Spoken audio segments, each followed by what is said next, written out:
So today I'm going to talk about the photoelectric effect because the mcat might have some problems covering that topic. It's an easy topic as long as you understand the concept. So it's Einstein who got the Nobel Prize in 1905 to understand the photoelectric effect, what was going on, even though it was observed before Einstein by Heinrich Hertz. And Einstein, of course, built on the work of Max Planck. So what he understood is that light, you can think of light as a particle wave, right? So you can think of light as being made of photons. So red light will be made of red photons. So red little bundles of energy, and each photon has a given energy. So there is a quantization of light, of energy of the light. So you have a red photon here. So the energy will be proportional to the frequency of the light. So red light will have less energy than blue light. But the wavelength here is larger. The wavelength for the red light is larger than for the blue light. So if we go back to electromagnetic spectrum, okay, so we can think of light as a wave when it's traveling in space. And you see, you go from small wavelength here to large wavelength. And it's inversely proportional. So the wavelength is inversely proportional to the frequency. So a small wavelength, like gamma rays have very small wavelength and very large frequency. And the energy of those photons will be proportional to the frequency. As you decrease the frequency, you're going to increase the wavelength. So wavelength and frequency are inversely proportional. And the equation for that is very easy. You see, that will be the speed of light. So the speed of light is the wavelength of light times its frequency. And you have a quantization. Each photon is like a bundle of energy, and that will be its energy, right? So the energy is proportional to its frequency, and the constant here h, for the proportion, it's going to be 6.626 times 10 to the negative 34 if the energy is in joules. You're going to have a different value for the constant if you have energy in electron volt. So anyway, Einstein understood that each photon of light has a given energy, and that matters when light is going to be interacting with matter. So when light is traveling through space, we'll treat light as a wave, but when light is interacting with matter, so it will behave more like particles. So these are the equations you should know, but they are very simple equations. So again, the photon is a particle of light. It has no mass, and it has a given energy.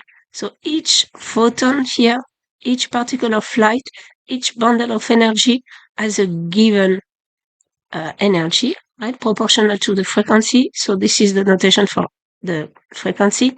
So as you increase the frequency, you're going to increase the energy. Okay, so it's a straight line here, and you decrease the wavelength. So again, if you go back to the electromagnetic spectrum, gamma rays, X-rays, UV, and even visible light, they all have a small wavelength, so they will behave more like particles when they're going to interact with matter. And then when you increase the wavelength, you go through microwave and radio wave. So those here will behave more like wave, electromagnetic wave. So again, wavelength, frequency, it's an inverse proportion,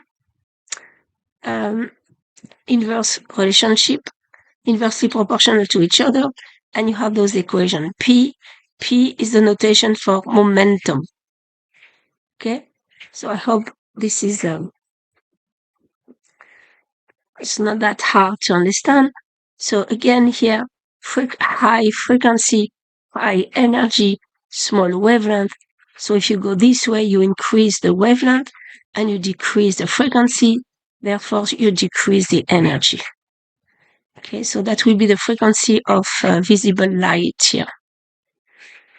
Okay, so let's go back to the photoelectric effect. Here, so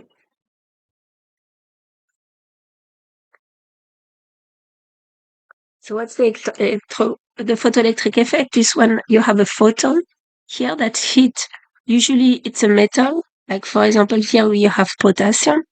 If the photon has enough energy, it can kick out an electron. Okay, but it depends on the wavelength or the frequency of the photon. So for example, here you have potassium. Okay, so you have electron on the outermost layer. If the energy is not large enough, the electron cannot escape. If it is just right, the electron can escape. So that energy is called the work function. And if the electron has even more energy, not only the electron can escape, but it will have some kinetic energy. So here you have a nice example here. So potassium, you need an energy of 2 electron volt to free the electron. So if you have red light photon, it will be 1.77 electron volt. Okay, you can find the energy in electron volt because you have the wavelength. Okay, so you can always find the energy per photon. So 1.77, it's not enough. And then here you have a green photon. Okay, so let's write that down. So in that case here, photoelectric effect, the work function, the notation is phi. So you need 2 electron volt to free 1 electron. So 1 photon is 1 electron. So that's called the work function. So 1.77 electron volts, it's a red photon here. One single red photon doesn't work. Here you have 2.25. Yes, it works. So it means that the energy here of the photon, so H times the frequency, is going to be used to free the electron, and whatever is left, it will be for the kinetic energy. So the energy of the photon here is 2.25 equals the work function, so it's 2 plus the kinetic energy. So the kinetic energy will be, in that case, 0.25 electron volt. Electron volt is a unit for energy. So 1 electron volt is 1.6 times 10 to the negative 19 joule. The energy of a photon, again, it's going to be H times the frequency. Okay. So this is always in hertz. So sometimes the notation will be H times frequency. So this is hertz. And H depends what is the unit you are working with. Okay, so if we go back to here, let's go back to my slide over there. Here, H. Okay, so if you are working in joule, H will be 6.6 times 10 to the negative 34. And if you are working in electron volt, that will be your H.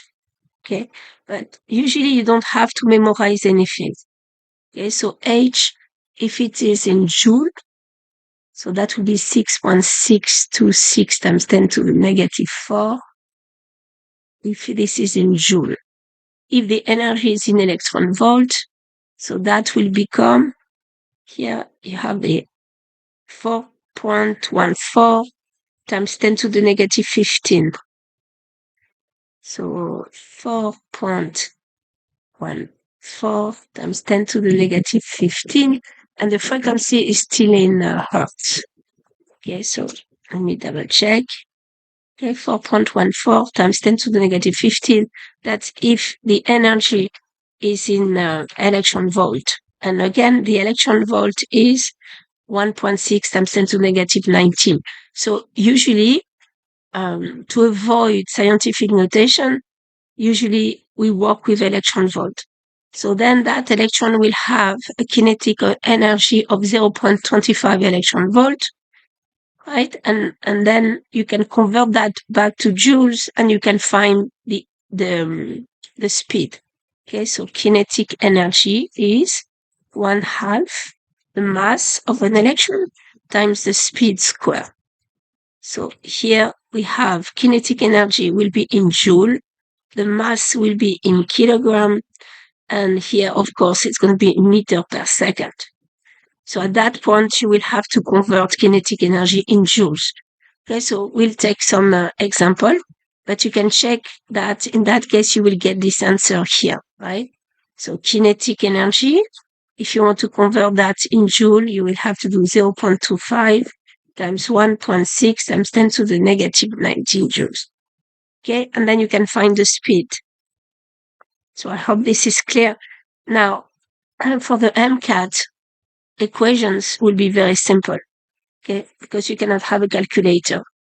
So again, let's go back to my photoelectric effect. So the thing that you have to understand is that the energy of the electrons is also quantized. So it means for one photon, okay, that will be one electron. So we can think of the electron being bound to the nuclei, and it cannot escape unless you give it, for a single electron, a single photon will give it enough energy to escape. So this is called the work function. If the energy is not large enough, it cannot escape. If it's larger than the work function, not only it will escape, but it will have also some kinetic energy. So the typical conceptual question, so that here it comes from the conceptual book by Paul Hewitt. It's called Conceptual Physics, which is a very good book.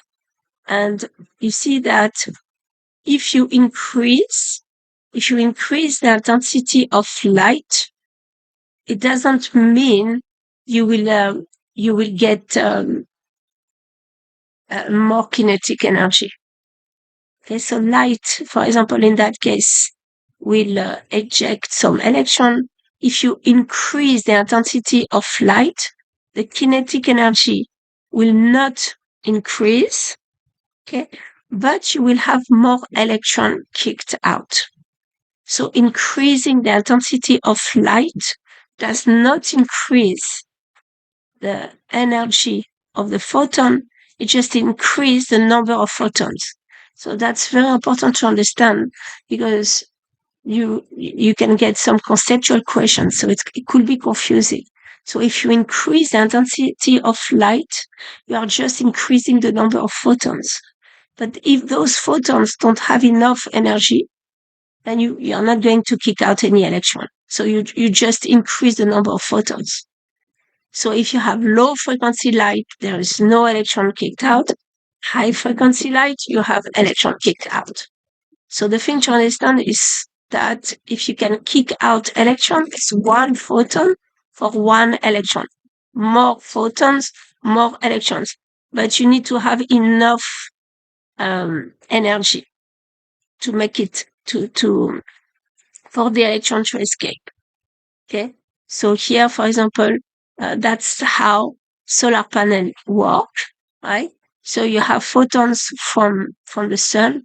So usually it's from the UV light or high energy photon that will kick out the electrons from the semiconductors, and that's how you can harvest some electricity.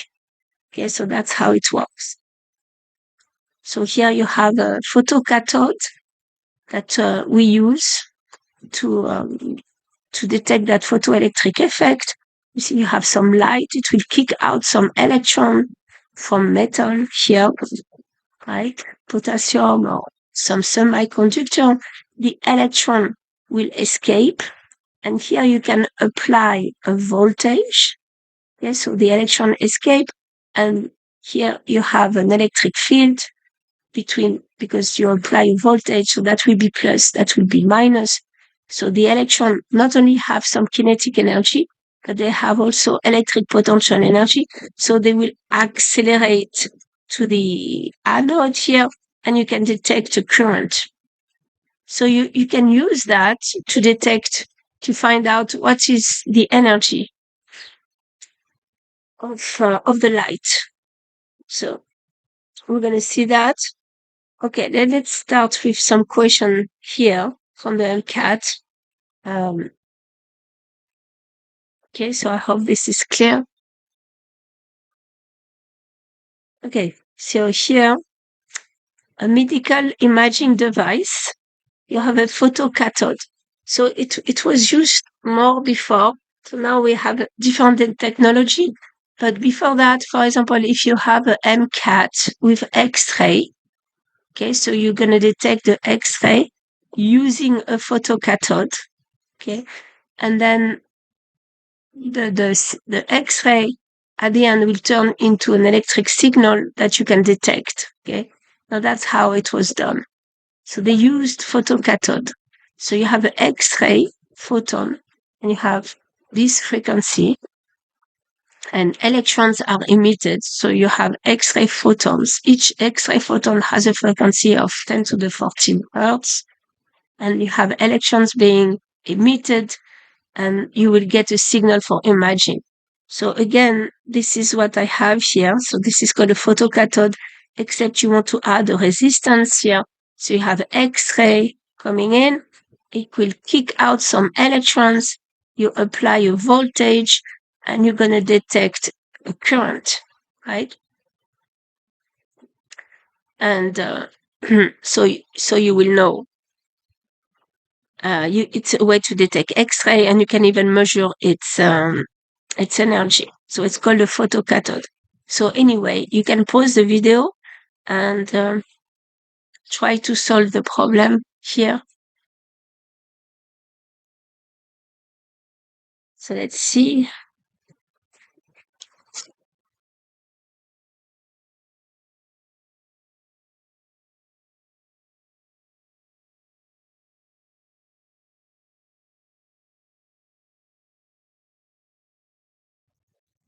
So what does it say?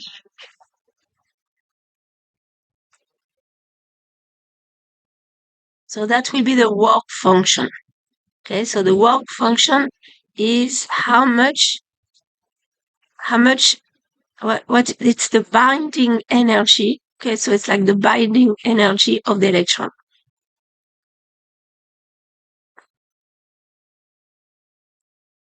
Of each electron. So each electron is like an energy well. And if you want the electron to escape, you need that much energy here. Okay, from an X-ray. Okay, and if it's enough, if the X-ray has enough energy, okay, so then the electron can escape and have some kinetic energy. So we have the energy of the X-ray. So this is the X-ray photon will be equals to the work function, so energy to escape, plus, if possible, some kinetic energy left. So that's the work function. Okay, so here you have the frequency. I'm going to use that notation here, the frequency of the X-ray,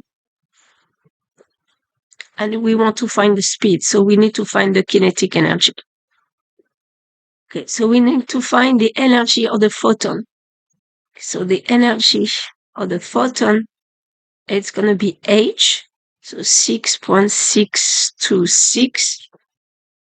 Okay, and you see this is given to you times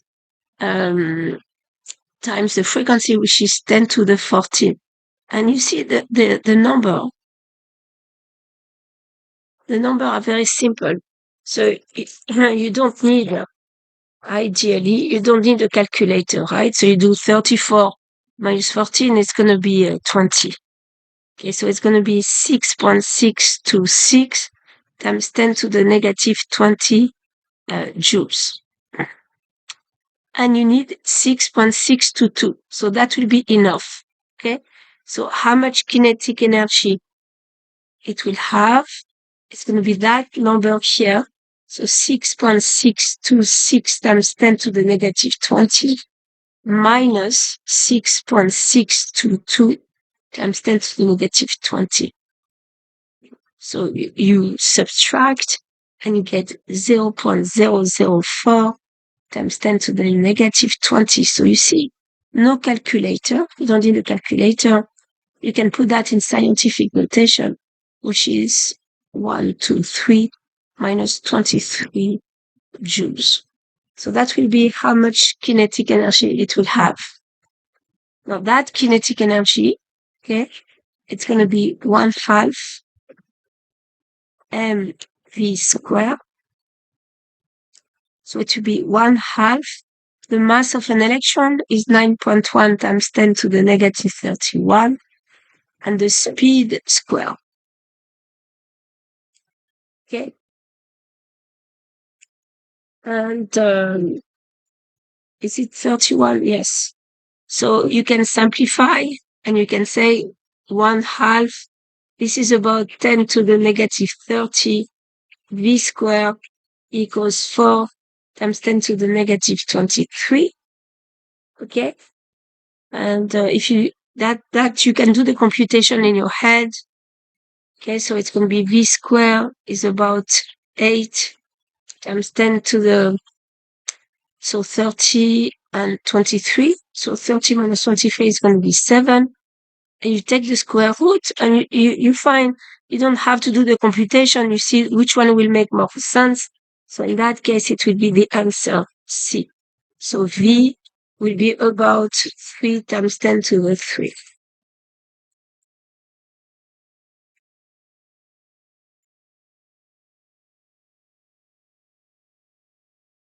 So I'm going to show you a simulation to understand a photocathode and a photoelectric effect. So you see here, you have a circuit, and so there is no power supply to begin with. Here you might have a resistance somewhere, and here you have 2 electrodes. So this metal here is made of some element like cesium, which is a semiconductor with a small work function. So it means that you need a photon with like a red photon or yellow photon with an energy. So that will be the work function, 1.97 electron volt, if you want to be able to free an electron. And whatever energy is left will be for kinetic energy. So if I take red, for example, red is just 1.97. I will be able to free the electron, but the electron cannot escape because it will not have enough kinetic energy. Right? So if I turn it on, see, nothing really happens. It's not enough. Now, if I increase the frequency, so now I go to yellow. So yellow, the wavelength. Okay, so you have the wavelength for yellow, which is smaller, so higher frequency. The energy per photon is 2.15. So that will be enough to free 1 electron. So 1 photon, 1 electron. So the kinetic energy left will be 2.15 minus 1.97. So now I have a yellow photon. So for each photon, I have a free electron that will escape. Okay. Now I apply a power supply, so that will be the cathode, and that will be this is the anode, sorry, it will be the cathode, so positively charged, negatively charged. See, I apply a power supply. So what's going to happen now is that those electrons will accelerate through the anode, and I'm going to detect uh, um, current, right? So of course, if I increase the power supply, I will have more current. So this is very useful because you can um, you can turn energy signal from photons to electrons to an electric signal. So it's some kind of amplification. So for example, in the first mcat machine, you detect X-rays that goes through the body, and you're going to turn that signal from photons, from the X-rays, into an electric signal, right? So it's a way to amplify the initial signal. So you turn photons into electrons in a way, right? So what's going to happen here? Let's go back to here. It's going to happen here is that each electron will have some kinetic energy. Okay, so that will be I forgot source info here. That will be the 2.15 minus 1.97. Okay, so it will have some kinetic energy, and then it will also have some potential energy from the power supply. Okay, so that potential energy will be Q times the voltage. So the electron will accelerate. So it has some kinetic energy from the photon plus potential energy from the power supply. It will accelerate, and it will have some kinetic energy final. Okay. So you are turning photons here into electrons, and then you amplify the signal, and you can detect what's going on here. Okay, so that's the idea. So if you are in electron volt, or you don't have to be an electron volt, but that will be in volt, and that will be the charge of an electron. Okay, so you might have some question like that for the mcat. You have to understand that the electron will accelerate. Okay, in that case, because it will, you have so if this is plus and this is minus, you have an electric field here, E. Okay, here you have a voltage that is applied, okay, between the negative electrode and the positive electrode, and the electron will accelerate. If the distance here between the electrode is L, so they want you to remember that the electric field between two electrodes is the voltage divided by the distance. So as you increase the voltage, the electrons will accelerate. So you can use the photoelectric effect to produce electrons, right? To produce an electric signal. Now, if we go back to here, if I take a UV, if I take a UV, oh, now it's stuck, but if I want to take a UV photon, okay, of course,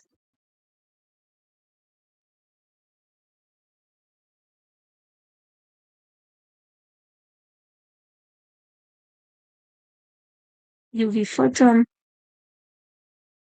even if I don't have power supply, you see the kinetic energy is much larger because UV has an energy, each photon has an energy of 5 electron volt.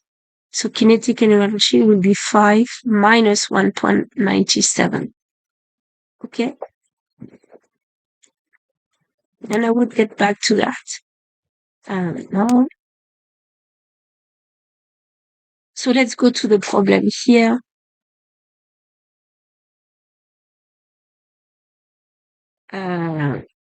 I think I'm lost. Where is my problem? Here. Let's go to this problem here.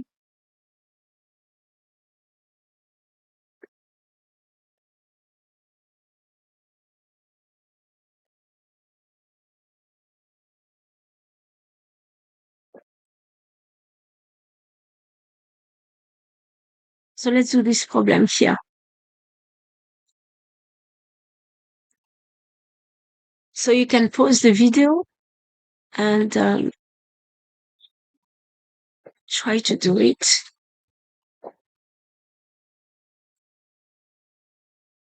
Okay, so you are in a medical research lab, and the goal is to study UV light and to find what's the energy of the photon. So you can use a photocathode for that. Detector metal surface. So that would be the work function. So the work function is equals to 16 joule. And you have the kinetic energy of the electron.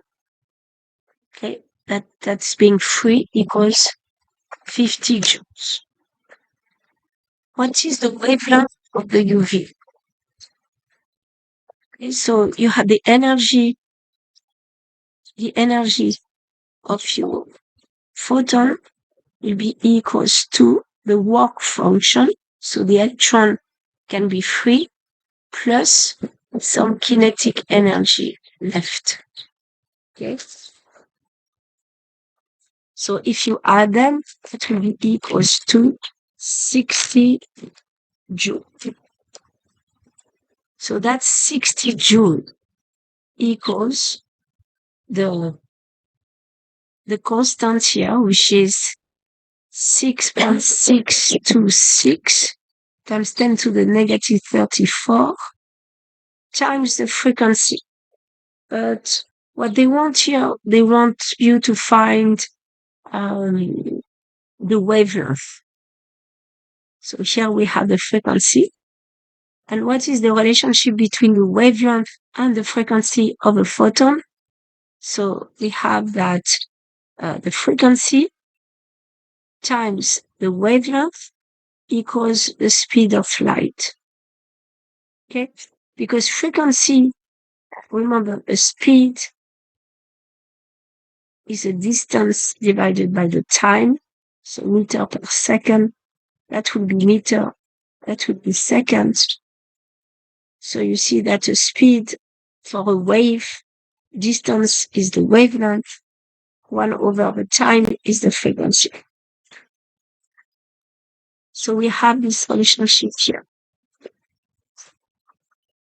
So from there, you can find the wavelength or the frequency. Frequency equals to 3 times 10 to the 8 over the wavelength. Okay, so if it's 66 equals to 6.626 times 10 to the negative 4 times 3 times 10 to the 8, so 3 times 10 to the 8 over, and then here you have the wavelength. Okay, so you can find, here you have the wavelength will be equals 2, and you don't need really a calculator. You can kind of do it like this, times 10 to the 8, and that's going to be 66. Okay, so that's going to be about 1/10. I don't know if I have.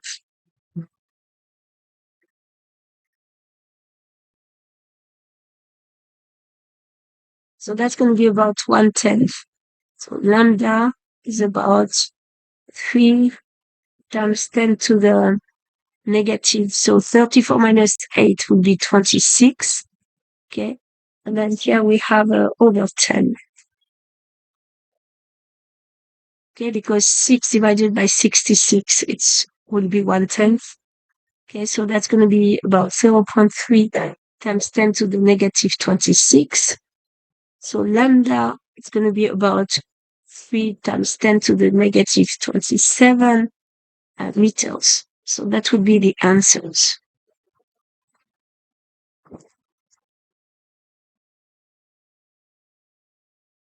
Okay, so if you have the kinetic energy, then you have the energy of the photon. So you might ask, how can I find the kinetic energy? So then you go back to the same experiment here.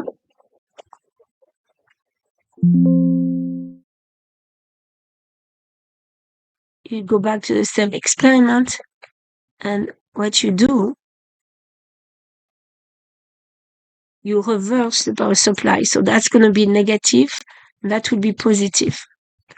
Okay, so you see here, no voltage is applied, electrons are escaping. And as you increase the power supply, now the electron, this is negative, this is positive, so the electron will be pushed away.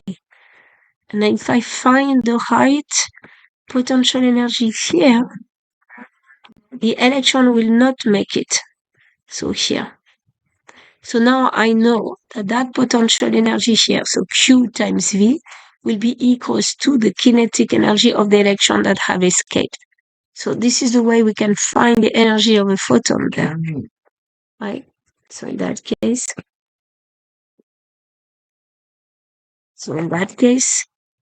we can find that QV from the power supply will be equals to this kinetic energy there. And once I have this kinetic energy, I can find the energy of the photon.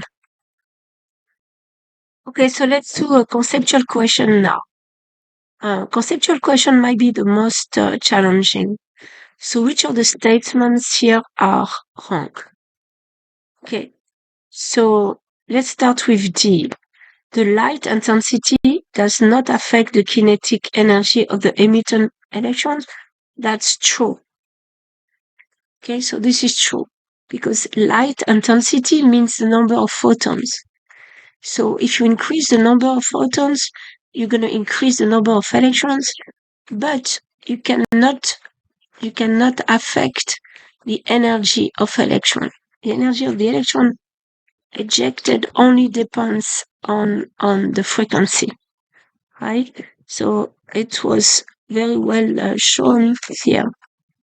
Okay, as you increase the intensity of light, you're going to increase the number of electrons, but you are not changing the kinetic energy of the electron. If you want to change the energy of electrons, or the kinetic energy of the electrons, you need to change the frequency. Okay, so the answer is the answer of the G. In that case, this is right. And then the intensity of the light does not influence the photocurrent. So this is wrong. Okay, because as you increase the intensity of light, you increase the number of photons. And for each photon, you have one electron. So if you have more electrons, of course, you're going to have more current. Okay, because the definition of current is the number of electrons flowing through a cross-section per unit area. So yes, as you increase the intensity of light, if the energy of the photons are large enough, then you're going to increase the photocurrent. So this is wrong. So the answer is C. So kinetic energy of the emitted electron increase as the work function decrease for light of a given frequency. Of course, the kinetic energy. So if the work function is smaller, so that means that you're going to have more kinetic energy for a given frequency. So if you decrease the work function, if you take cesium, for example, with a small work function, so then you will have more kinetic energy available for a given frequency. Now, if you have a weak beam of light, so weak beam of light means a little amount of photons, but if it's above the threshold frequency, okay, so then you're going to have more current than intense beam with frequency below the threshold frequency. So this is true because if you are not above the threshold frequency, then there won't be any electrons able to escape. Okay, so for an electron to be able to escape, you need a frequency at least that the work, at least the energy of the photon will be at least equals to the work function. Otherwise, no electron can escape. Okay. So again, as you increase the intensity of light, you're going to increase the number of electrons. So you're going to increase the electricity, the current, only if the energy of the photon is above the threshold. Now, if you increase the frequency, then you're going to increase the energy, the kinetic energy of the electron that will escape. Okay? So make sure you go over that, because that will be a typical conceptual question. So again, you can have a very intense light. If the photon of this light don't have enough energy, no electron can escape. And if you are above the threshold frequency, then electrons will escape, and the number of electrons that will escape depends on the intensity of light. So one photon, one electron. I think it's very well explained by those pictures here. Okay, so that will be for one conceptual question here. Okay, and then they like to mix the topics. So now you have this photocathode and you have a resistance R. And what do they ask?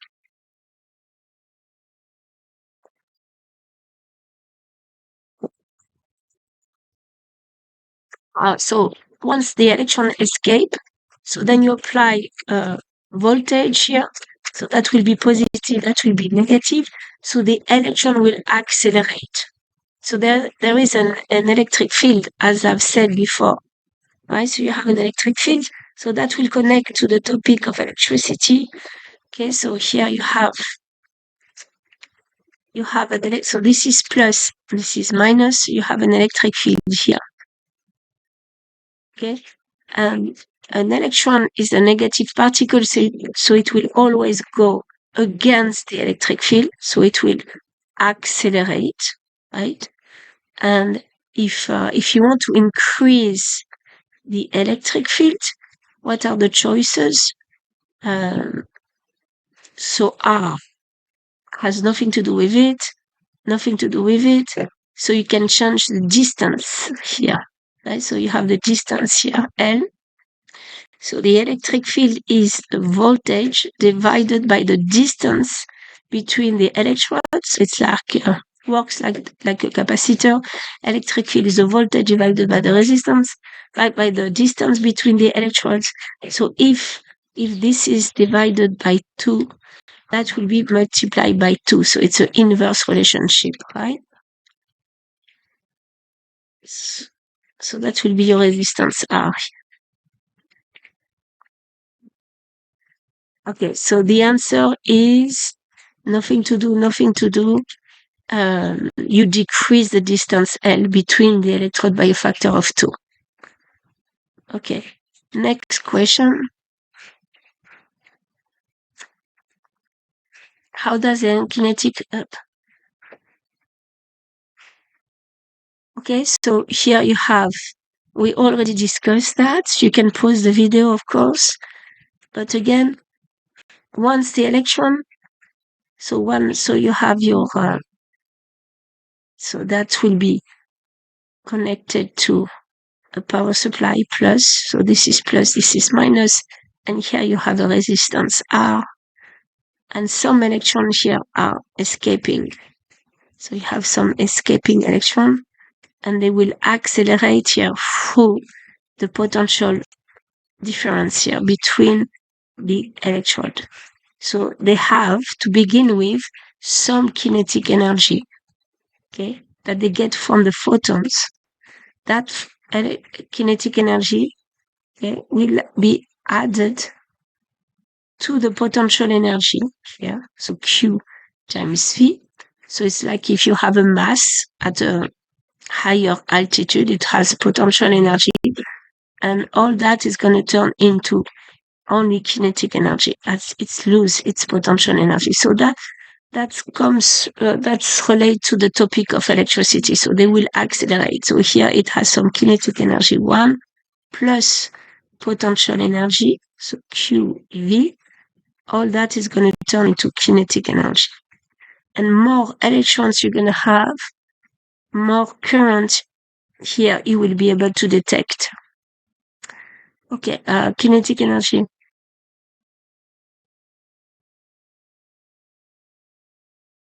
Work function. How does the kinetic energy reaching upon reaching the anode? So this is the anode. So the kinetic energy. So if it barely make it, so if it's barely making it, right, escaping just above the work function, so it means we just have the potential energy here will be kinetic energy there. So if it's just making it, that will be equals to 0. So you have the potential energy here equals to the kinetic energy. So it will be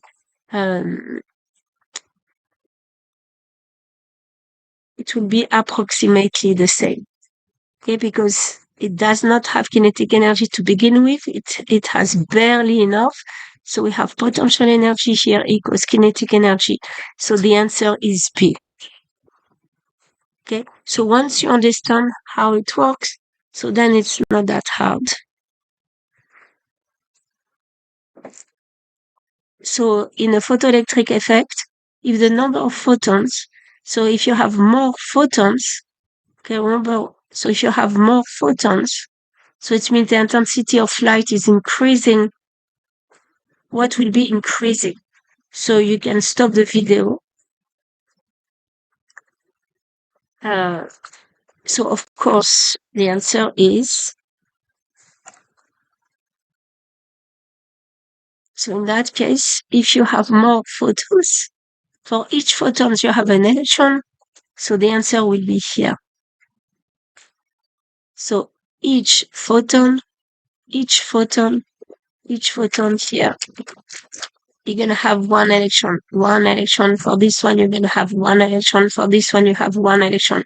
So if you increase the number of photons, and if you are above the threshold frequency, the number of electrons will increase, right?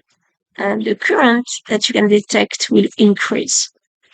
But if you are below the frequency, then nothing will happen. Okay? So the speed depends on the kinetic energy, so it depends on the energy of the photon. So energy of the photon equals the work function plus the kinetic energy. So if you want to increase the kinetic energy, you need to increase the frequency for a given work function. If you want to increase the number of electrons, you need to increase the intensity of light. Okay, so hopefully this is clear.